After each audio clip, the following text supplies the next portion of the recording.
All right. Hello, ladies and gentlemen, and welcome to another weekly conversation in Veg Networking YVR, where we are local plant-based vegan entrepreneurs who are connecting and collaborating. And today we're going to welcome our special guests. Their flagship product, Umami Bomb, was created by two omnivores turned vegans. Their premium shiitake chili oil has a one-of-a-kind flavor that is deep, rich, and so craveable, you'll put it on almost anything. They are proud supporters of Food Banks BC in their mission of achieving hunger-free communities. Vumami Foods was founded in Osoyoos, BC, and is now made in Sydney, BC on beautiful Vancouver Island. Ladies and gentlemen, help me welcome Spartan racers, kayakers, animal lovers, and the owners of Vumami Foods, Lauren Isherwood Baingo and Nicholas Baingo.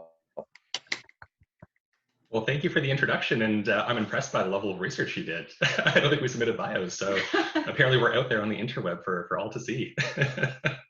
Yeah, and welcome.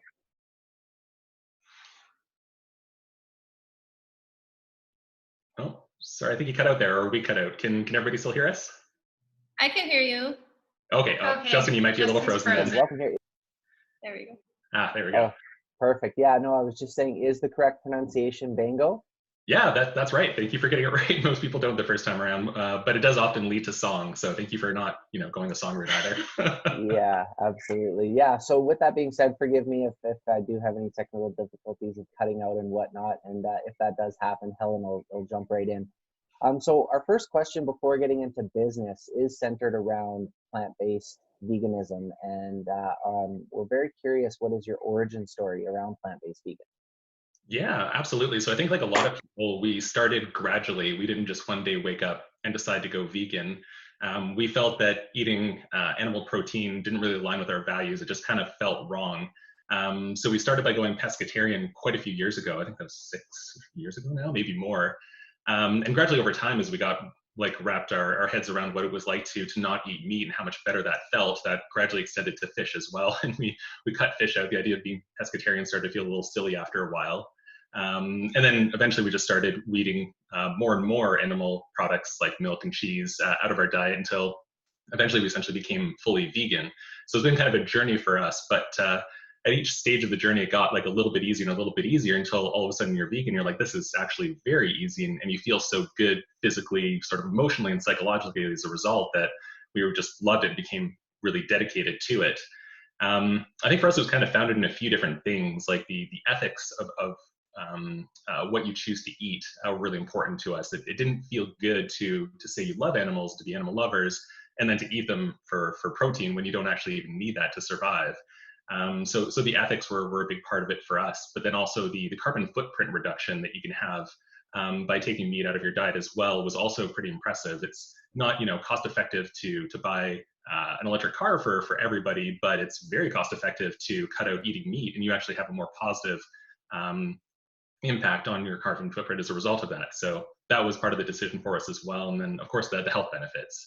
I think the science, as long as the science you're looking at is science that isn't funded by the meat packing industry, because there's are a lot of studies out there that are funded sort of or discreetly by meat groups. But if you look at the research that's not funded in that manner, it's pretty much unanimous that the human body is much better off for not eating animal products.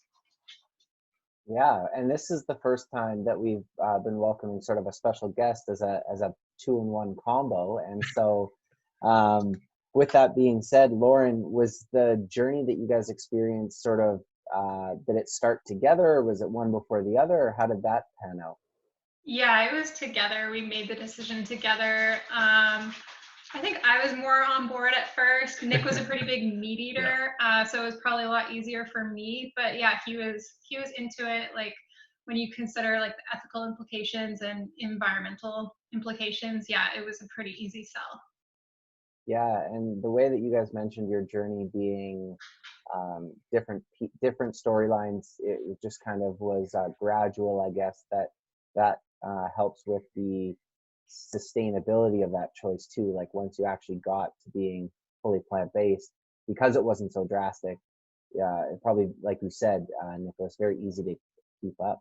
Okay, so with that being said, where along your plant-based vegan journey did your entrepreneurial origin story start to unfold, or did that happen prior, or what's that? Well, that's actually an interesting one for us because we've been entrepreneurs before. So this is our fourth venture. But we've also kind of held careers like off and on throughout that time period as well. So over the past 10 years, we kind of jumped back and forth from working in professional corporate type environments, and then doing side of desk projects that sometimes grew into full-time things, and one or both of us would quit to manage those businesses. So we started with a sort of a private consulting practice that we started 8-9 years ago now. Ran that for a while, ran a health and wellness retail brand and grew and sold that, then ran a tech company for some time. But then this time around, when we were starting to get restless and feeling that it was time for us to launch another business, there's something really interesting that fueled the decision that hadn't fueled it before, and that was trying to find something that aligned with our values and that we would feel passionate about over and above just the fact that we get to work with each other, which we love to do, and grow businesses, which we love to do, but we want to feel really passionate about the cause at the same time. And being vegans and sort of identifying these challenges, like when Lauren mentioned that it was easier for her to stop eating meat. For me, it was a bit tougher, and there's certain things I missed. We're like, well, those certain things that we missed, maybe we can turn those into product ideas and use that to fuel our next business. And so we were already vegan when we started the company, and it's been, I would say, like about a year almost from like its initial conception. We worked on the recipes for 3 to 4 months. It took a while to get health approval and all that sort of good thing. And so when we actually started selling was in June. Okay, so really June of this year, which is that what you're saying? June of this year? Yeah. That's when we launched publicly. Yeah, we were kind of working behind the scenes, getting all the approval and laying all the groundwork that we needed to launch publicly. But our public launch actually just only happened in June. Which in today's world feels like forever ago. So, yeah, it does. Yeah, it does. It does indeed. All right. So origin story's all set up. You've been publicly launched since June. What are some trends you're noticing since being in this new food space that you guys are in? What are some trends that you've noticed? Well, it's interesting. There's, I think, both like sort of macro, non-COVID related, and then micro COVID related trends that we're seeing, like I'm sure everybody else is. We started planning our business pre-COVID, but launched, right smack dab in the middle of COVID. So we don't actually have a reference point outside of a COVID world for this business. Mm-hmm. But one thing that we have been seeing with our customers and just them talking to us and sharing with us what their business was like pre-COVID is that a lot of them have actually seen their business grow as opposed to contract during COVID. And a lot of that could be because people are spending more time at home, eating at home and cooking for themselves. And so they're buying more food items from retail grocers, from online platforms as well, like the entrepreneur you had last week. It's really exciting to see sort of packaged services like that, where you can get a number of different new CPG products, which is exciting. So I think we've seen a lot of our customers and us ourselves have grown quite a bit. I don't know how much we would have grown outside of COVID. Maybe it's more, we don't really know, but we've been lucky so far. But then on a more macro scale, like COVID aside, there's sort of two key trends that have been really important for us and been driving a lot of our growth. And that's the fact that veganism or plant-based eating in general, whether that's, full vegan or, vegan aspirational, is really on the rise and is reporting growth rates percentage year over year in the triple digits. So that's a really, really big trend that's great for the environment and also great for our business. So that's quite cool. And we've had it directly impact us, and obviously like the purchases of our product, but also our relationships with wholesalers that carry us. So just in the past month, there's been 2 brand new clients of ours that have launched like vegan retail outlets in Kelowna specifically. And so they've been able to get off the ground during COVID and have had really successful launches, which is great for us and other vegan products. Yeah, so that trend has been great. And then the second trend, which has really been affecting us too, that we've seen, is that there's sort of this palette that's evolving, that people are looking to have different flavor experiences, and people are more passionate about food than perhaps they were in the past, and are looking at labels a little more conscious about what goes into their products, and also looking for adventurous, exciting food experiences. So I don't know how you sum sort of that trend up into just one sentence, but that in itself has been really important for us as well, and is one of the things that we think leads to people reaching up and grabbing our sort of really unique, never heard of before product off the shelf and being willing to try it, is that sort of sense of adventure in food, which is pretty common now. Yeah, that's a really good point, and it's almost like the trend is a more intentional awareness around food and realizing that it is one of life's simple pleasures, and why not have an adventure and explore with it. And that's wonderful. So with all those trends, macro and micro, where's Vumami Foods going in the next 12 months? Where are you guys going in the future? Yeah, well, that's a super exciting question. And for us, it's all about growth. But we kind of break growth down to sort of three different categories. The first is growth through our wholesale channel, which is how we first came to market. I mean, pre-COVID, when we were putting together our business plan, we were thinking about, going to markets and selling ourselves in the traditional way, just getting out there, selling your product and selling to customers and chatting with people. And COVID upended that. So instead, we went straight to the wholesale channel and tried to learn as much as we could from those retail clients of ours. So our first goal in the next 12 months is to really grow that geographically. So we've reached 45 retail locations just selling ourselves, like getting out there and pitching to store owners and managers. But now we're going to partner with a distributor to help us reach more of the stores and markets throughout BC, while we take on sort of cross-Canada growth ourselves. So we'll have somebody helping us with biz dev here in the province, and then we'll be doing biz dev throughout the rest of the country, and then eventually down into the US as well, but that could be a little ways down the road for us. Second is growth in our direct channel. So we are able to sell through our website directly to consumers, which has been exciting because the profit margin is just so much higher when you sell direct. So if we can find ways to maximize on that and, God forbid, sell on Amazon and have a much broader reach as a result of that, that's interesting for us as well. We'll be working on that in the next 12 months. And then working on new SKUs. That's taking up a ton of our time right now. So we have 2 SKUs live that we're selling right now, 2 more that are kind of at the last phases of research and development and almost ready to hit the market. And then, putting in the work to develop more as well to keep broadening the variety of products in our portfolio. So what I heard is national growth is what's in the future, moving from 1 flagship SKU to 3 with more down the pipe, and then potentially some growth into the US. Yeah, I think that pretty much sums it up. We'll actually have 4 products, hopefully within the next couple weeks. Okay, excellent. That sounds great. Now, off the top, we mentioned that Vumami Foods does support Food Banks BC. So, leading with that, the next kind of conversation starter we have is, does your company support any charitable organizations? And is it more than Food Banks BC, or is it strictly Food Banks BC? Well, for us, we kind of had a difficult question when we started. We're really passionate about bettering the world through volunteering and donating your time and things like that. And we're involved in a number of organizations. Lauren and I sit on the board of directors for Lupus Canada, and that's been an important part of our lives. And we've run events for lupus and volunteered for other organizations before. But when we launched Vumami Foods, we wanted to be really specific about who we helped and how. Of course, being a vegan company, number one, we'd like to see the planet improved through us ceasing our consumption of animals and animal products. So that's a really clear, obvious thing that we get to take part in simply by producing a product that makes it easier for people to be vegan and have their palate satisfied. So even though it's like technically increasing sales as a corporate goal, we also hope that a side effect of that will be some of our non-vegan customers, which we speculate might make up half of our customers, might find it easier to become vegan, knowing that they have these unique, interesting, tasty flavor profiles available to them. Yeah, we find that a lot of customers just through Instagram and stuff share stuff with us that's completely not vegan. They put our product on meat and eggs and you name it, which obviously is like not our intent necessarily, but the fact that they maybe pick up a vegan product and eat more plant-based meals as a result is kind of just edging them that way toward plant-based eating, which is in some ways a success too. Yeah, so that's kind of like the indirect benefit that we're driving. Being a young company, we essentially plow every penny of profit right back into growing the business. So we did make a commitment right from the start, right from the very first jar we sold, to make a donation for every jar we sold to Food Banks BC.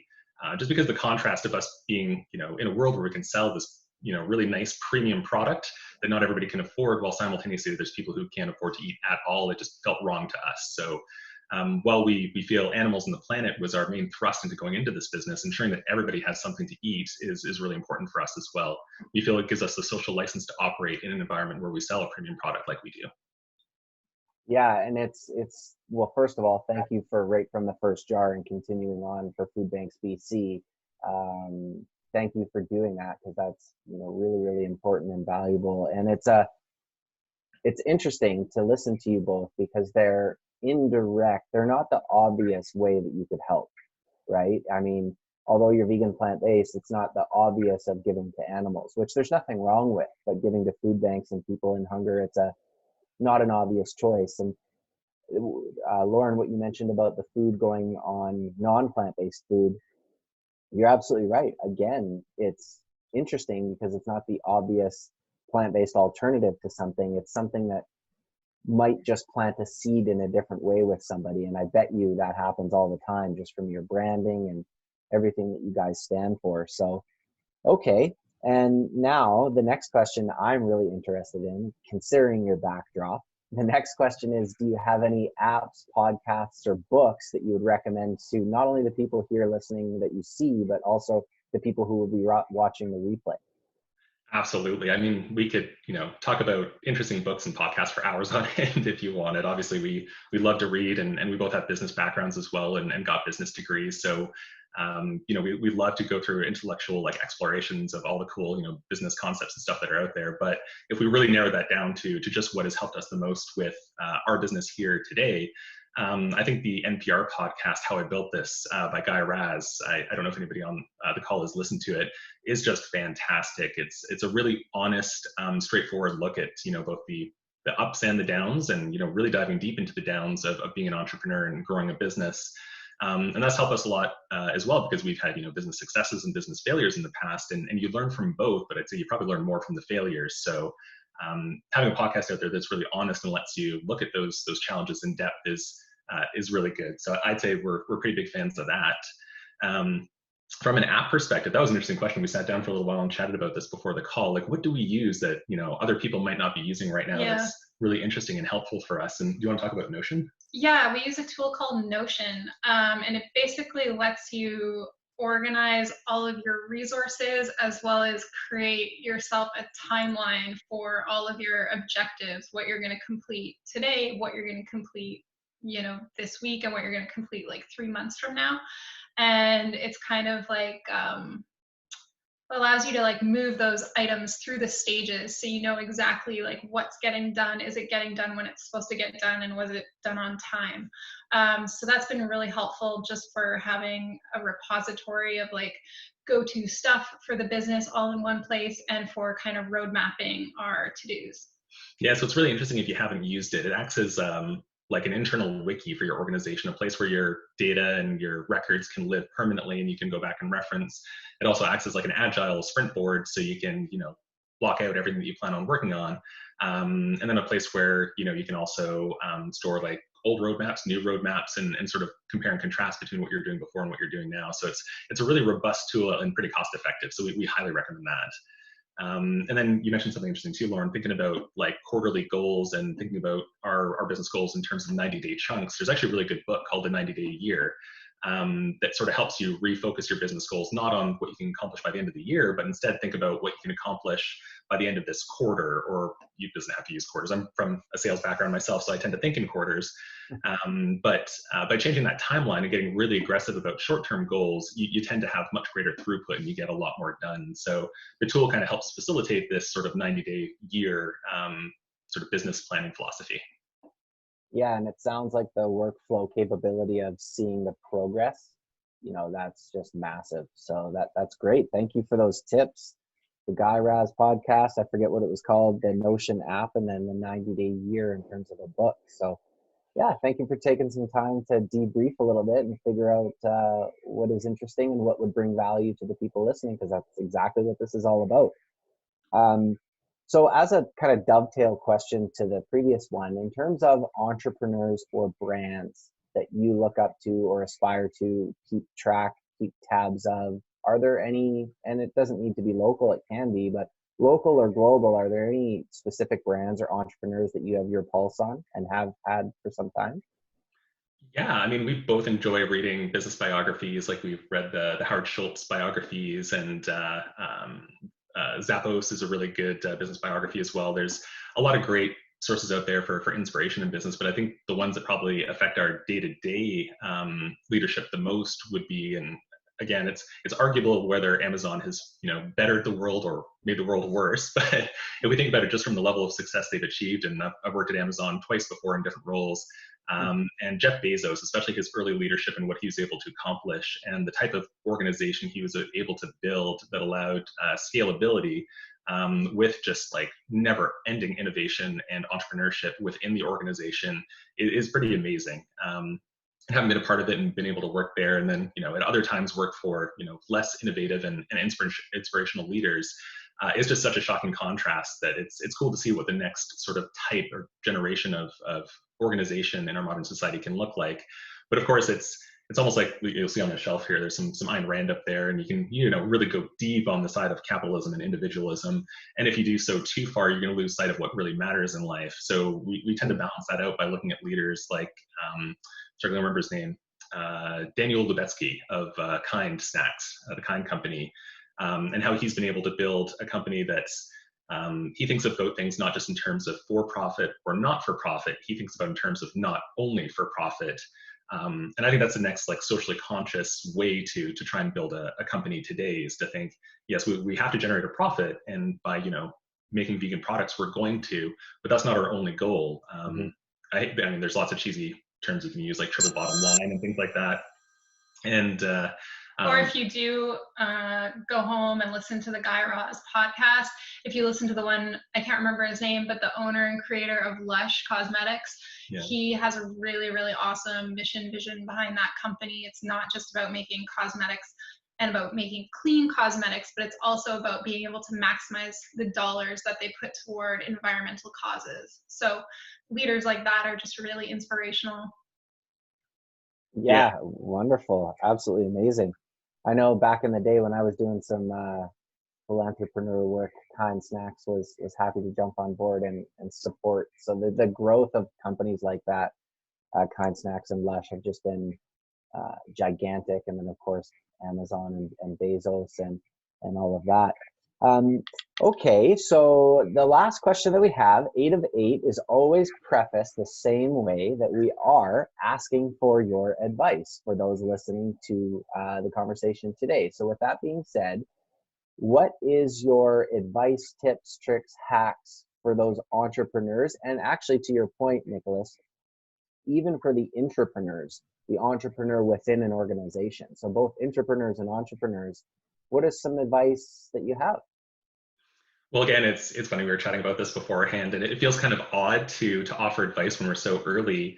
But then we felt, okay, we're maybe a little too Canadian and humble to be like, oh, you should do this, this, and this, and this. But then we think, okay, well, we shouldn't be too humble. We've been able to sell, I can't even remember, we think in terms of units, and the number of jars that we bring in that we then fill with our unique product and go back out in the world and sell. And we've been able to sell, I think, more than 3,000 or 4,000 individual units now, even though we've only been in the market for a few months. So if we think about in terms of what can we do to offer advice to help somebody reach the early stage that we're at and do so successfully, that's kind of the context that we thought about answering that question in.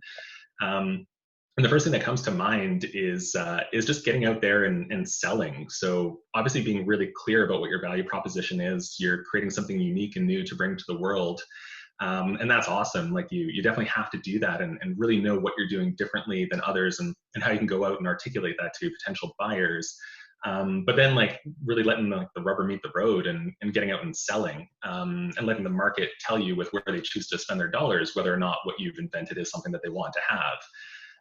So it's kind of interesting. It's like thinking about like Steve Jobs saying that he doesn't care what customers say they want because they don't know what I'm going to create yet. But once I create it and they try it, they're going to love it. But then they're going to start providing feedback and telling you what they like and don't like. So then it's your responsibility to take that feedback from the marketplace and use it to guide how you grow and change your product over time. So for us, that included things like having vegan front and center on our label, which we thought would be perfect for really drawing attention to the fact that we're a vegan clean food product. But that actually turned off some of the people who weren't ready to make that full dive into veganism yet. So we're like, okay, it kind of hurts us a little bit to think that we should maybe move vegan off to the side a little bit and not have it as prominent on the labeling. But as a result, maybe we can start, kind of sneaking our way into the diets of people who don't like veganism and think, oh, this is actually pretty good. I could do this every day. Maybe we can help convert them as a result of that. So, and I think that works nicely into like another point of advice too, which is to just accept advice from others and obviously take it with a grain of salt. If it like runs contrary to your product or your mission or whatever, then maybe it's not the right direction to take. But there's a lot of people, especially as a new company, that hit us up on LinkedIn, whether they're like PR consultants or small business consultants. And most of those people are willing to talk to you for like a half hour for absolutely free and tell you what they think of your product. And so we found that just engaging them in those conversations and having those kind of thoughts about, vegan being front and center, or even someone telling us like, your product looks really great, but like, what is it? What do I do with it? That sort of conversation is really helpful and kind of gets you like out of your own head, and is just provided outsiders, I guess, to like bounce ideas off, which has been really helpful. Yeah, so it's almost like we thought about it like as you would a tech startup, and you think about creating an MVP or a minimum viable product. So you take your idea and the least amount of money that you can to get a product into the hands of customers, and get out there and test it. Customers and like advisors and support people that come and join your team sort of at an arm's length relationship. And then use that feedback to adjust and grow and evolve the brand over time. It's probably too hard to see, but there's kind of like an evolution of our labels and jars going on behind us there on the shelf. And it's that kind of feedback that led us to make those changes, which is more than just a change in the labels, a change in how we portray our brand in the marketplace, and what we're trying to accomplish and what message we're trying to share. Yeah, So I can see those evolution of jars there. I think that's such a beautiful piece of art in its own. I absolutely love that. So it sounds as though the advice is stop overthinking, stop waiting, act, do what needs to be done, and then remove yourself from an echo chamber and allow yourself to absorb feedback from those outside of an echo chamber, and really just continue to refine what it is that your offer is. So okay, well, Nicholas and Lauren, as we always do at the very end, we leave the floor to you. If there's anything that you would like to make the listeners aware of, or anybody or anything that you would like to plug or talk about, we leave the floor with you. Well, I mean, if you haven't tried Vumami, Bob, please give it a shot. So of course, we're going to plug the product. We just appreciate the opportunity to come here and chat about ourselves. We don't tend to talk about ourselves a lot, especially now in this COVID world. You're not out at networking events, you're not meeting new people and talking about your business. So it's almost an unusual and strange experience to be here chatting with you today, but it's very refreshing. And we only recently joined, so last week was the first session we were able to attend, getting to learn about other entrepreneurs and what they're up to. Interestingly enough, entrepreneur that we now work with as well. We're going to be in one of those boxes coming out early in the new year. So it's just great to see everybody coming together. So thank you for doing that. And I mean, we'd love to learn more about the folks who are on the call too, and a little more about yourself and what you hope to accomplish with the group. And maybe we see how we can help you with that mandate as well. Yeah, absolutely. Lauren, anything you want to leave us with? No, that sums it up. All right. Well, you can find Nicholas and Lauren and Vumami Foods on the web at vumamifoods.com. That's VUMAMI foods.com, and same on Instagram at Vumami Foods. Thank you so much for being a special guest with us here on Veg Networking YVR, and take care. Thank you. All right, thanks.